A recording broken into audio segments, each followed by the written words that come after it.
Alright guys, we're back at the shop.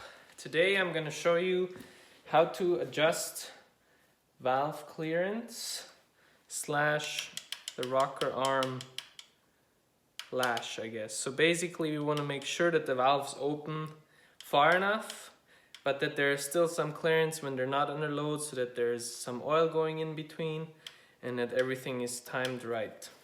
So first of all, we need a 1 1/8 inch socket, and I'm taking my big torque wrench just because it has a nice long handle, and we'll stick that on the front pulley of the tractor, and then we'll be able to crank the engine.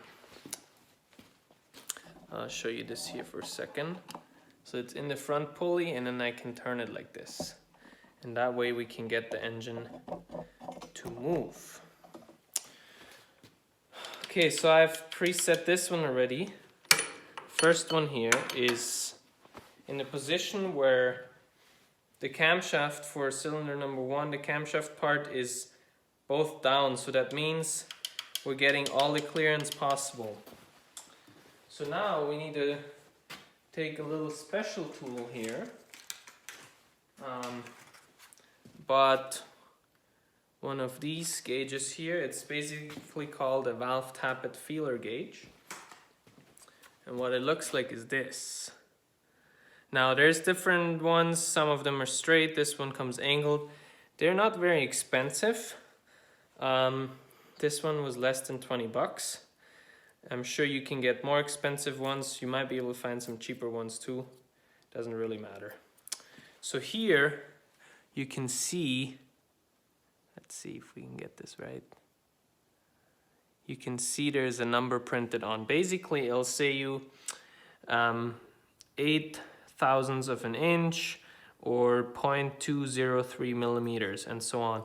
And so as you go, you can turn these and find the right one that you need. So for this tractor today, we're gonna use this one, which is 0.12. So that's 12 thousandths of an inch, or 0.305 millimeters. So we're gonna use this one. Now the way how you do this is, like I said, you need to turn the engine to the point where both valves are at the lowest spot here, so they're both closed, because there's no pressure on these rocker arms.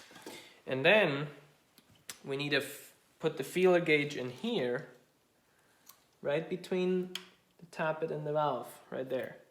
And then we need to bring this set screw that comes out of the lifter, we need to loosen the lock nut and bring the set screw up to the point where we get just enough clearance to slide this in easily.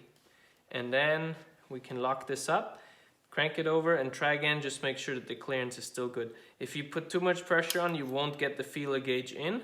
And if you left it in there, you won't get it out. And then that's too much. Okay, so we're gonna work on that. And I'll get the first one done here.